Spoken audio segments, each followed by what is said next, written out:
대출이 90%가 이렇게 되나라고 했는데 월세를 더 많이 해서 통임대를 했더라고요. 아, 이게 가능하구나. 건물주분의 이자를 대신 내주고 계셨던 거죠. 진짜 내가 부동산을 너무 몰랐다. 부동산이나 금융을 좀 공부를 하셨으면 좋겠어요. 저희가 뉴스에도 나갔는데 카페 땅에다가 가벽을 세우셔가지고 동선을 막는 그런 일이 있었죠.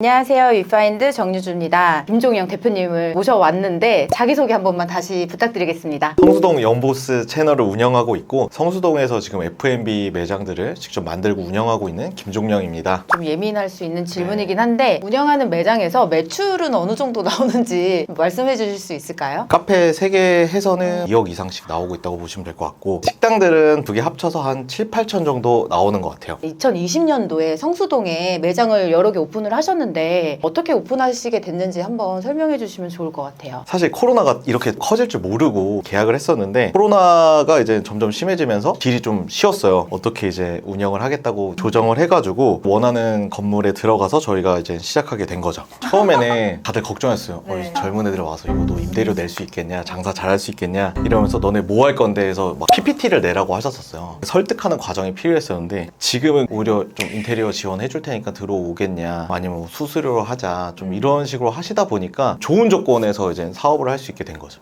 일단은 뭐 인테리어비를 뭐 지원해 주시는 거, 부동산 디벨롭 그런 데는 보증금을 아예 보증보험으로 대체를 해주신다거나 수수료를 업계 수수료보다 진짜 저렴하게 해주셔서 임대료가 뭐 거의 한 자리 퍼센테이지로 나갈 수 있게끔 해주시는 거. 운영을 잘하시는 분을 유치하려면 이런 조건을 내세우면 와주시는 건가요?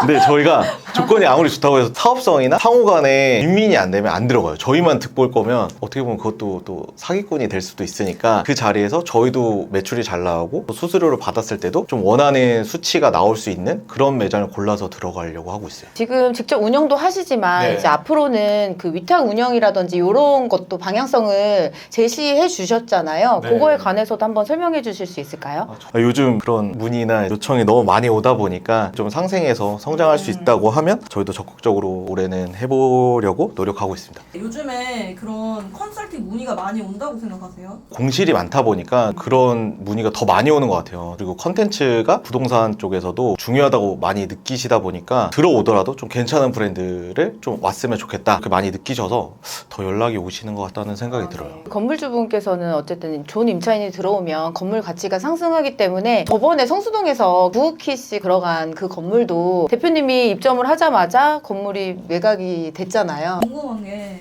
망한 브랜드도 있나? 망한 브랜드는 아직까지는 없고요. 브랜드를 잘 운영하고 있다가 이 공간에 좀 더 다른 걸 하고 싶어서 디벨롭해서 뭐 바꾼 경우는 있어요. 성수 빈티지라는 매장을 이제 주류랑 카페를 같이 하다가 커피를 좀 더 집중하고 싶어서 아예 에스프레소 바로 바꾼 케이스가 있는데 요거 외에는 아직까지는 직영적으로 운영해서 망한 가게는 없습니다. 그러면 직영을 하시다가 위탁 영업까지 생각하신 이유가 또 따로 있으세요?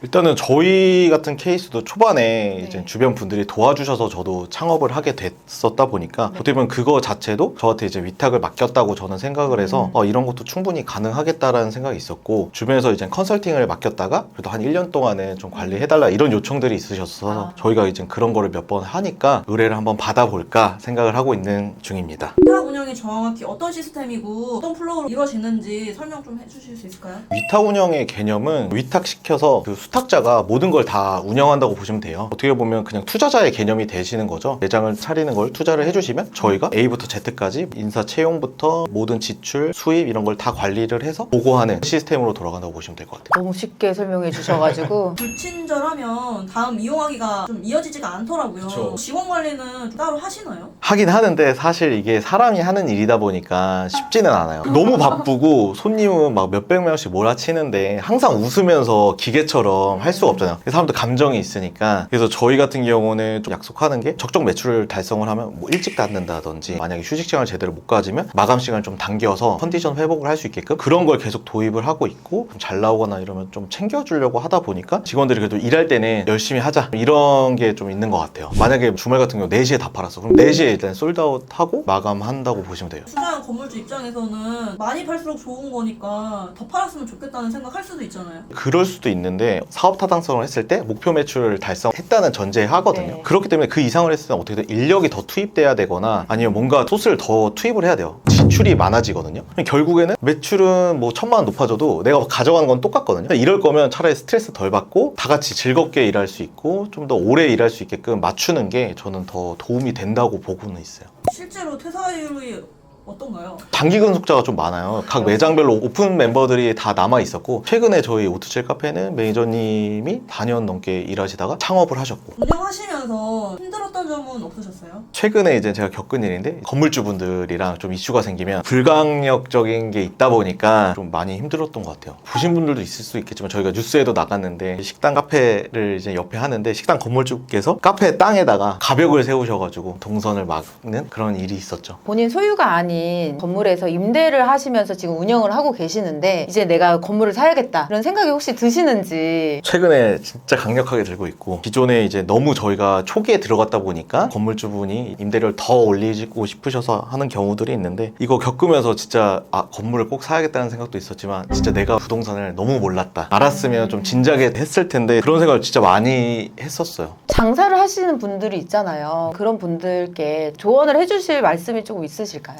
장사는 원래 잘하던 거니까 열심히 하시면 되는데, 그 외적인 거를 좀 부동산이나 금융을 좀 공부를 하셨으면 좋겠어요. 사실 저는 너무 몰랐어가지고, 제가 성수동 처음 들어갈 때 평당 4, 5천 수준이었는데, 저희가 매장 하나 차릴 돈이면 그 당시에 이제 대출이 많이 됐다 보니까 네. 하나 살 수도 있는 돈이거든요. 근데 저는 몰랐어요. 생각을 아예 못 하신 거죠. 건물을 살려면 그래도 돈이 절반은 있어야지, 이런 생각을 했었는데 그걸 전혀 못했고, 그리고 그런 이자를 내가 감당이 되나 했었는데, 사실 사업 수익성과 그 임대료를 생각하니까 되는 거예요. 그래서 저희 이제 카페를 예를 들면 건물을 임대를 할 때 지금 바뀌어서 전 건물주분이 한 20억대 매입을 하셨어요. 신탁으로 하셔가지고 현금이 한 3억 정도밖에 안 들어가신 거예요. 저는 대출이 90%가 이렇게 되나라고 했는데, 신탁증서를 봤는데 저희가 이미 신탁증서보다 월세를 더 많이 해서 통임대를 했더라고요. 와. 그런 걸 보면서 이게 가능하구나 좀 이렇게 봤죠. 임대료가 얼마셨죠? 900. 월 이자가 900 미만이었던 거예요? 네, 그때 한 네. 700대로 알고 있었어요. 20억에 3억으로 건물 산 것도 대단한데, 그럼 나머지 금액은 대출 이자를 내야 된다는 건데, 월세만 잘 들어오면은 지가 상승만 가져갈 수 있는 거네요? 그렇죠. 그때는 금리가 좀 저렴해서 그럴 수도 있는데, 저희가 좀 계산을 해보니까 금리가 한 5, 6%까지여도 임대료 플러스 사업 수익으로 보면 감당이 되겠다는 생각이 좀 들어서 요즘은 좀 많이 고민하고 있습니다. 못해도 한 200 정도는 남으셨을 것 같고, 40억대에 매각을 하셨으니까 최소한 17억 정도는 보시지 않았을까 싶어요. 그 건물주분의 이자를 대신 내주고 계셨던 거죠. 과거에 김종영에게 하고 싶은 말. 왜 부동산 공부를 안 해가지고 이런 고생을 하고 있는지 모르겠다. 꼭 공부를 많이 했으면 좋겠고, 대출을 무서워하지 않았으면 좋겠다. 앞으로 대표님께서 생각하는 이제 목표라든지 향후 계획이 어떻게 되세요? 올해는 일단 조금 공격적으로 직영 매장을 좀 더 늘릴 것 같고요. 꼭 저희 건물을 매입하는 게 이제 목표입니다. 오늘 이렇게 또 불러주셔가지고 왔는데요. 제가 드리고 싶은 말은, 자영업 하시는 분들께서 조금 더 자영업으로만 보시지 마시고 좀 더 큰 그림을 보시면 기회가 많으니까 너무 갇혀 계시지 마시고 넓게 좀 봐서 다양한 기회를 많이 누리셨으면 좋겠습니다. 성수동 영보스 대표님께서도 건물주가 되시길 바라면서 다음 편에는 더 좋은 영상으로 찾아오겠습니다. 안녕.